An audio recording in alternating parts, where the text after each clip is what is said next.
What up, world? It's your boy Mark Walter Ward, Super Facts Show, Super Facts Network.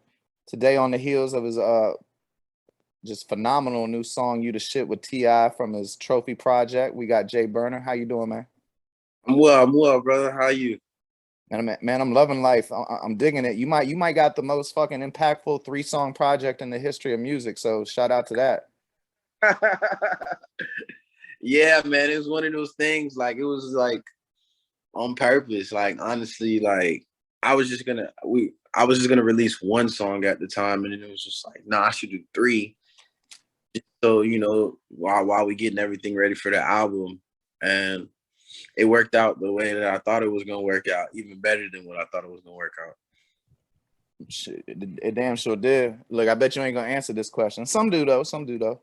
Who What's you up? think? Who you think had the best feature? Ooh, ooh. Oh man. I'm gonna go with the big homie. I'm definitely gonna go. I'm gonna go with. Clearly because the people have spoken. So I'm gonna go with Ti. So let me ask you this. Have you developed enough of a relationship with Ti that you text him? Yeah, I just texted him just now. We're just texting like before I got on He be using big ass words when he text. here.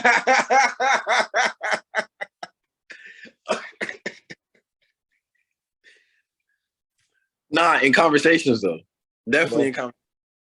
in conversation. Matter of fact, he has texted some big ass words before, but in conversation, he's definitely. I've had to be like, he's like, this word means so and so. It's like, oh, okay.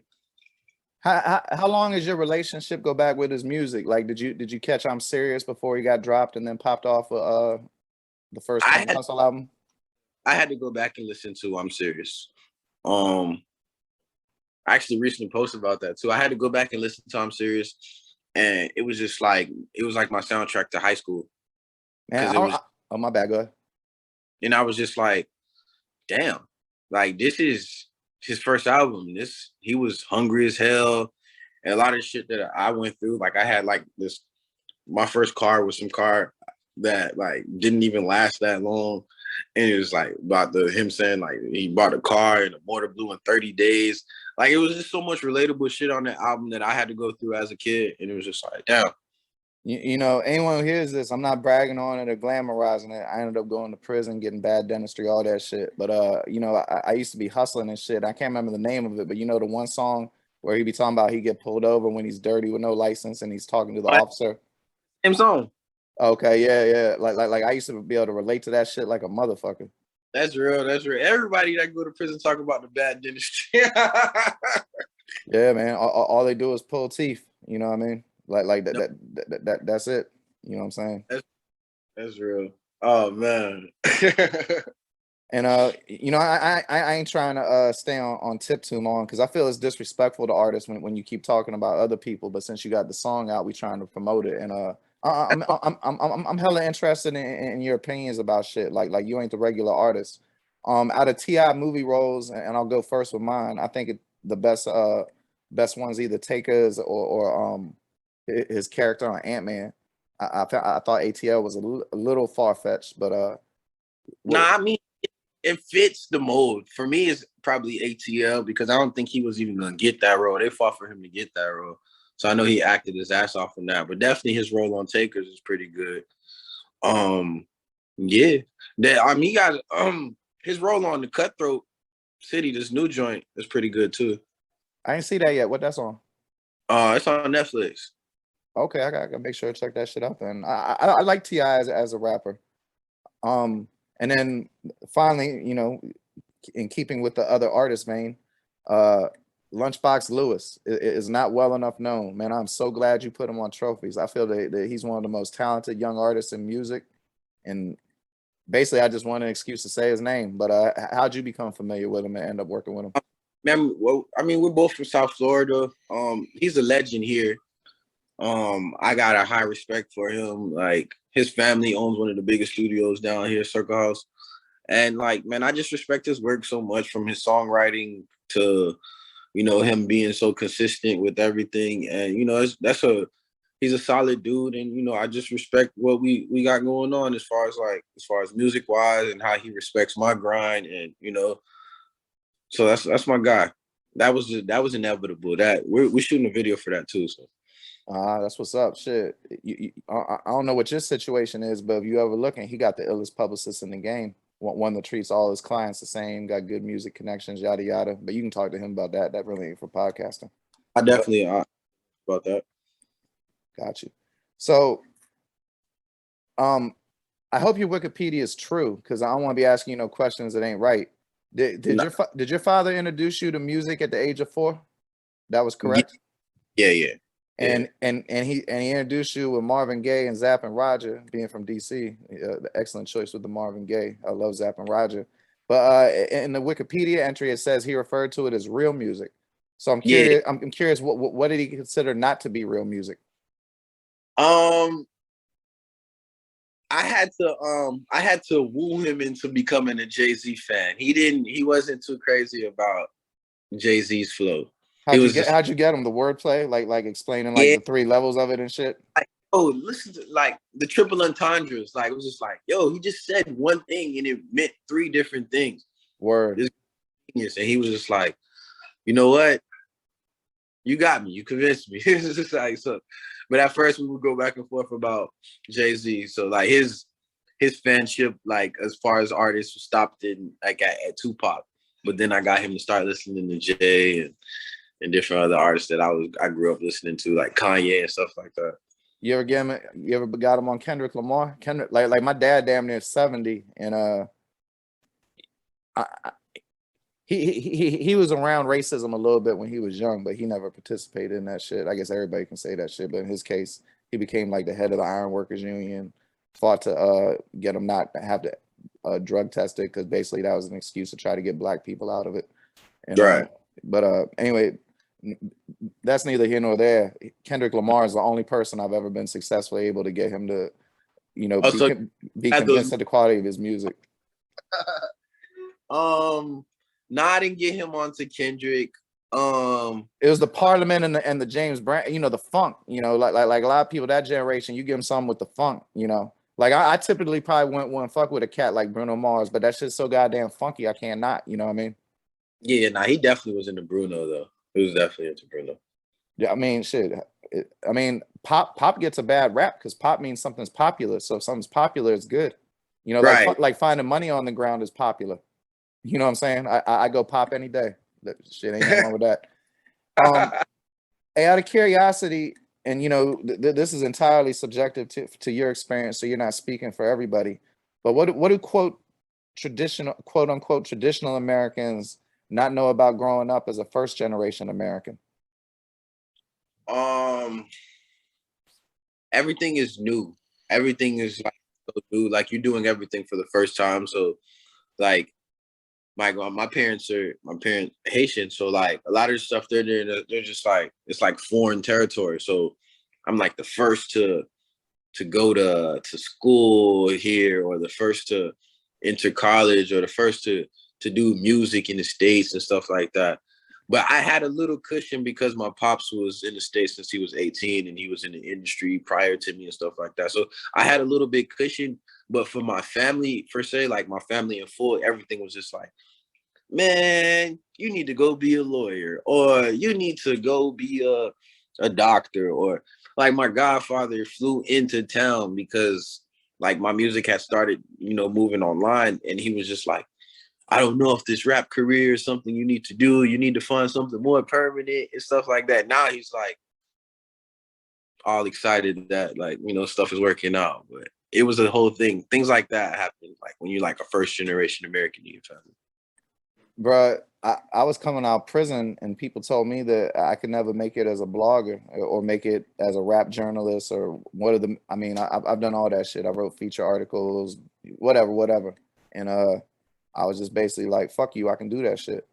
And then when they actually see you doing it and they come around, God, that's a good feeling. And not even on no petty shit. Like on some like law of abundance shit. Like I've created this good energy where there was if not bad energy, lack of belief energy. You know what I mean? Facts, facts. And for something like that, you just got to understand that, like, everybody always, if you're consistent and you're working and you're persistent and you creating results, everybody's going to come around because it's like, damn, he's actually doing it. Like, there's no way I can knock it now. Yeah, no doubt. You know, you said being a first generation, you're the first time for everything, but you know, there's also a pretty significant first time in your career, and that'd be the Facebook video of your daughter seeing you on TV for the first time. Oh yeah, yeah, man. That was, man. That sticks a lot, man, because I mean, you have like a moments where it's just like, damn, I really just did that. But then when you see your child's reaction to them seeing you in that light, and it's just like, it was a beautiful moment, to be real. And I'm just grateful that she's proud of me as to be her father. Like, Hey, you know. your mother though, when she put the camera on the TV and it showed the girl walking away, she's, oh, we don't want to see that. Bro, I was weak. I showed my wife that shit. Usually she one of them like morning fog people. And she a public school teacher, so she be up mad early and shit. Man, that shit cut right through the morning fog. She thought the shit was beautiful, and then she started laughing like a motherfucker. Oh yeah. But you know, my question was you know, we saw her reaction. I'm curious, what's your reaction to her reaction when you saw it the first time? Because I ain't gonna lie, bro, I would have been crying. For me, so seeing her doing it, or just me on TV? Nah, seeing her reacting to you. Like if I saw my daughter reacting to my podcast like that, that shit made me cry. I ain't gonna front. I should have thugged here, man. I got like a little emotional. It was just like, damn, this is what I'm doing it for. Like, I'm like really fulfilling my purpose, because she's my purpose at the end of the day. Like, I'm doing all this just to, you know, to make sure that she's good when she becomes an adult. Her life is straight. She don't have to hear the word no at all. So like, it was a fulfilling moment. Definitely a fulfilling moment. Bro, it ain't nothing wrong, men crying. It's wrong. It's wrong for men to cry if you got a boo boo, or if like if ice cream drops on the ground or some shit. But you know what I'm saying? Like we human. That's my daughter, man. I'm at the end of the day, like I know how I'm rocking. I know my body, so like I could definitely, you know, I could feel my emotions and not be worried about anybody's judgment, because I know how I get down. Words. Speaking of how you get down, I heard you used to play baseball, but on the Trina song, you know, everybody go check out his video with Trina. It's called Game Time, right? Mm-hmm. Good. I should wrote it down. I hate when I don't do that shit. I don't be wanting to fuck y'all shit up. but just out of curiosity, you know, you can play baseball, but can you hoop? I'm all right. I could put down. I could facilitate a court real nice. All right. I got the best jumper. My little brother is nice. He's balling in Alabama right now. But like, I could facilitate the court hella nice. Like, my assist game is proper, my defense on point. But my jumper, I leave that to my little brother. He's nice with the jumper. Well, shit. Shout out to your little brother. Definitely. Another thing I heard, obviously, I want to shout her out because she did such a good job. I listened to mad interviews, but I really like the Gabby Bendel one. She's dope. Matter of fact, if you could plug me with her, I'd like to do a show with her. Oh yeah, no, I got you. Hell yeah, she'd be open to that. I'm pretty sure. So unfortunately, like my next 4 questions is basically coming from her interview. So I'm going to give her credit, so I don't be derivative. But in the interview, you said, and y'all go check his interview out on the Gabby Bendel show. It's very human. I guess would be the right word. You know what I mean? Like I can tell that those are 2 people full of love. You feel me? Indeed. But you told a story about your first show opening up for T-Pain, and I'm curious how did, when you were 13 at that, and I'm curious, how did that come about? Like, how did you end up doing that? Man, it's Stranahan High. There was a show, and there were just like slots to open up for, not like paying slots, but like slots to open up for T-Pain. And we had to audition for it. Ironically, we auditioned for it at school, and they were just like, yeah, you guys got it. I was in a rap group at the time. And it was just like, yeah, you guys got it. You guys opening up for T-Pain. Like, all right, cool. So we pull up. My boy James is there, ironically. We're in high school. I mean, yeah, it's like, so I meet T-Pain. This is the first time I see somebody walk out of we're in high school. He walks out of the locker, like a Snoop Dogg entrance. It's like smoke following him, like Rick James on Dave Chappelle and shit. yeah. It's like, what's good? What's up? Like, man, I heard so much about you. I'm like, yeah, word. He's just like, yeah, your boy James was just telling me about you. It's like, man, that's what's up. And he's just like, man, make sure y'all kill it. Man, no, how was his show? nah, it was fire. This is, I'm Sprung Team Pain, so like, this was fire as hell. Bro, I live in Tampa now. I was living in Houston before that, but I'm from the DC area. And when I came down here, I ain't gonna say I disliked T-Pain. I remember he had that mixtape where he was rapping. I was like, damn, he can flow like shit. But Yeah, nice. I wasn't like copping his albums, you feel me? And one of the first things I did down here was I went and saw him at the Hard Rock. I guess it's in Orlando. And I swear to God, bro, I didn't realize how many hits he's had. And I've seen so many shows. Like I've seen Junior Mafia perform with Biggie when he was alive. And That's hard. I'm an old motherfucker. But but that T-Pain show off the No Bullshit was the best show I've ever seen. Wow. Yeah, nah, he's definitely he has a lot of stage presence. Like this wasn't even superstar T-Pain. So imagine I can only imagine what you've seen compared to me seeing him early on. Bro, I forgot like how much shit he had. It was like 20 #1 hit songs in a row, and his energy, like I ain't gonna say no names, but some people that are let's say legacy artists aren't very enthusiastic when they perform, and you feel a little slighted. And T-Pain, Field Mob was there too. That shit was dope as fuck. But yeah, they crushed it. That's dope. That's dope, man. Shout out to Phil Mob. I'm sending healing energy to Sean J. I know he's going through his thing right now, so definitely sending some healing energy to Sean J.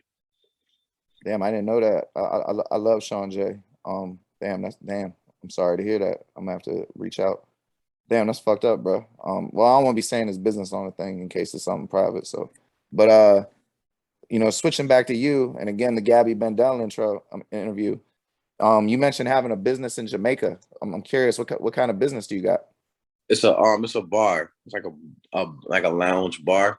I'm partnered with my boy Main Event out there. He's from Jamaica. He went out there to, and we just figured like Main Event of Fear Is Not a Lie fame. Yeah. Okay, shit. Look at y'all diversifying your portfolio. I guess y'all took that Wu-Tang investments to heart, huh? The facts. Yeah, that's super what's up, man. I love that.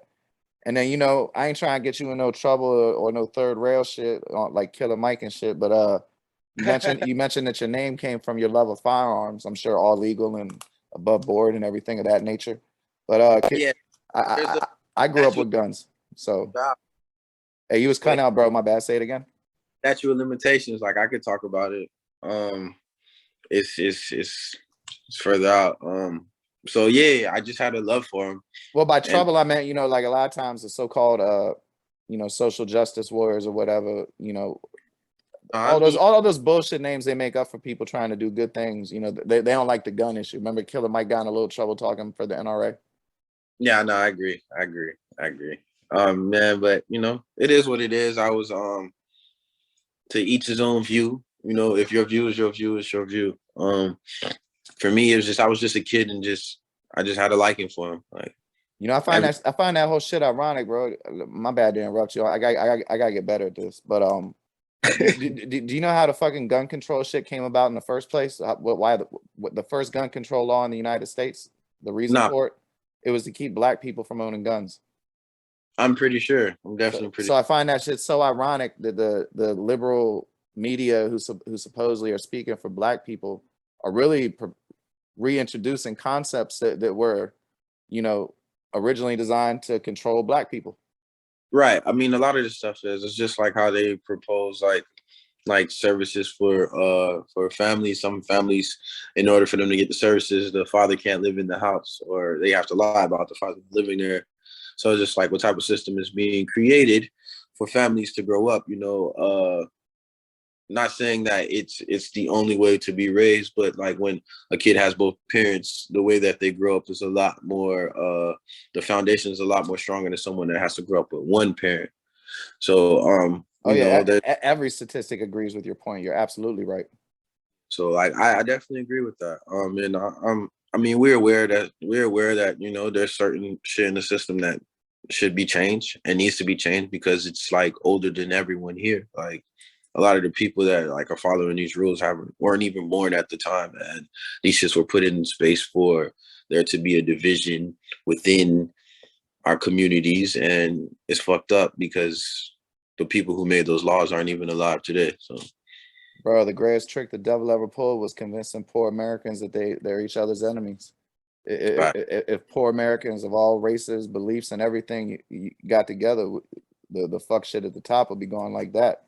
But you know, agreed. they got us at each other's necks, be it race, sexual orientation, political affiliation. Nah, That's why I don't fuck with none of that shit. I just love everybody.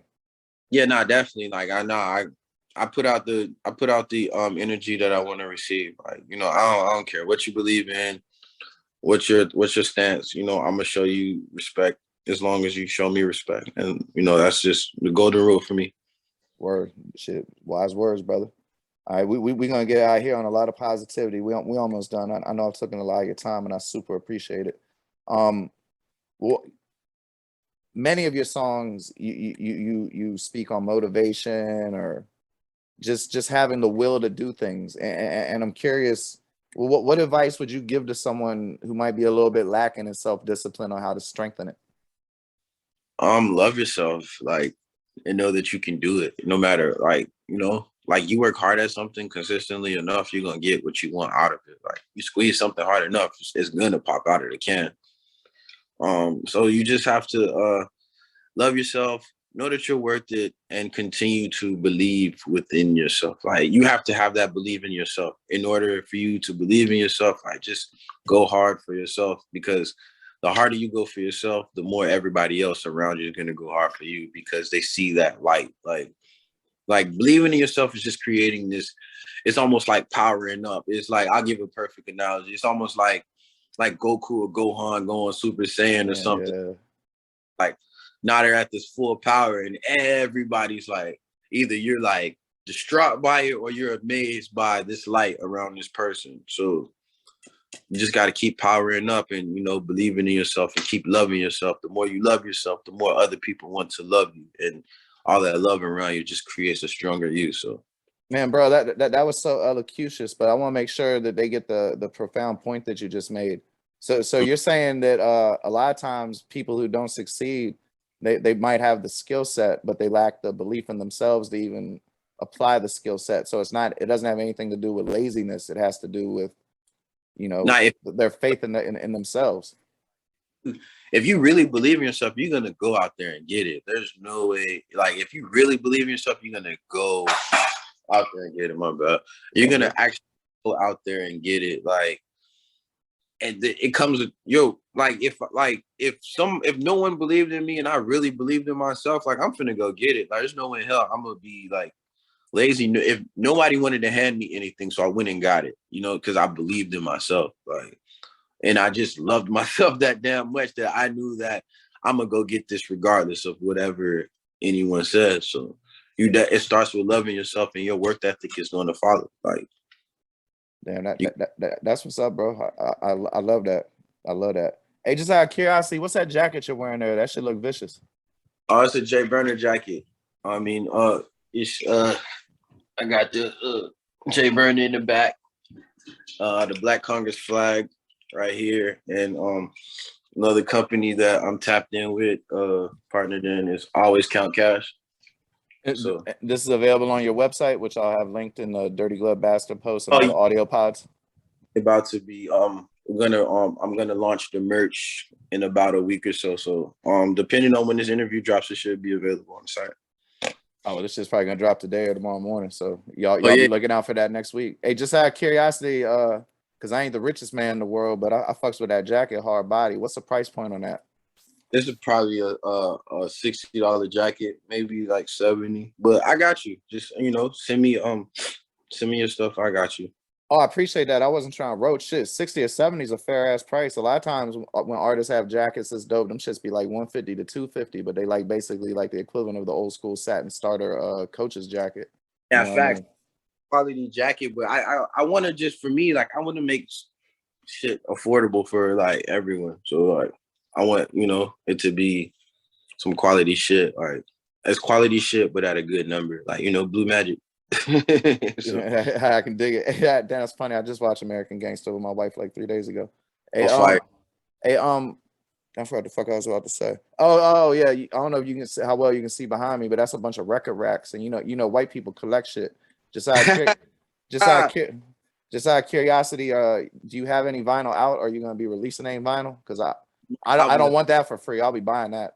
That's real. My album is definitely gonna have a vinyl. There's definitely gonna be Dear You vinyls. So I've said this a few times, but I want artists to keep hearing this. If you press up a vinyl that has one record, like an EP, which can fit about 3 songs on each side, 18 minutes each side, you can get 1,000 of those for about 3,500 to 4,000 with a color cover, a sleeve wrapped in plastic. It ain't gonna have no booklet or nothing. And if you sell 1,000 of those motherfuckers for $15 to $20, you just turned your $4,000 into 15 or 20K. And that's, I don't think I've had one single guest on my show that couldn't sell 1,000 records in a year if they tried. no, yeah, that's a given. I got a good relationship with my local record store because of that. So definitely. Okay, well, shit, bro. Like, I definitely want to stay in touch. So please hit me to whenever you have your vinyl, because I'll super promote the fuck out that and purchase that shit. I'll make sure I send it to you. I mean, I'm buying that jump, but yeah, definitely. And then finally, before we get to whatever you're gonna do next, I admire your whole independent movement. We don't need to get into all the details of it because I've took up so much of your time. But for someone who doesn't know, how do you start a publishing company? Because I bet a lot of motherfuckers could do well to learn that. Definitely research what you want out of it. But for me, I researched it, and then I went to there was an office in Miami. BMI used to have an office in Miami at one point. So I went down there and was just like, yo, I want to be an administrator of my own publishing company. And it was just like, all right, here, fill these out. Yeah. And it guided me through the whole process, let me know what the agreement was and all that stuff. And then ever since then, like, you can do it. Like, and they have it on the site. It's a little bit easier. You can go on the site and it's like almost instead of just signing up for just a songwriter, you can sign up for a publishing company. It may cost a little fee, maybe like $150, $200. I don't know. I don't know how much it costs now, but yeah, you can definitely. But it's worth it when you start getting them licensing checks, right? That's a fact. Like you want to have your own publishing company. Most definitely. And then finally, before you say your socials, what can they be expecting? You got the video with Lunchbox Lewis coming. Anything else? Video and Lunch Money's on the way. You the Shit with T.I. videos on the way. And the album is dropping top of 22. So definitely those things are in the pipeline. Get ready for a lot of seeing my face at a lot of different places because it's about to, it's about to be real, So Man, we get you ain't lying. He ain't never lied. He is definitely telling the truth. Those metrics be going. I was sitting there looking at them shits. Them shits is like whoop. It's about to go up. So, I'm just, just grateful for what's happening right now. That's what's up. And what's your socials, brother? Jay Burna, JayBurna. Everything is Jay Burna from the website, Twitter, the Instagram, whatever you want to find me on is Jay Burna, JayBurna. All right, do me a favor, hang on for 1 second after we stop. But thank you so much for your time. Like I appreciate it. Oh, no doubt, no doubt. I look forward to seeing the great things you have in store. Super Fact Show, Jay Burna, Mark Walter Ward. Y'all take it light. Yeah.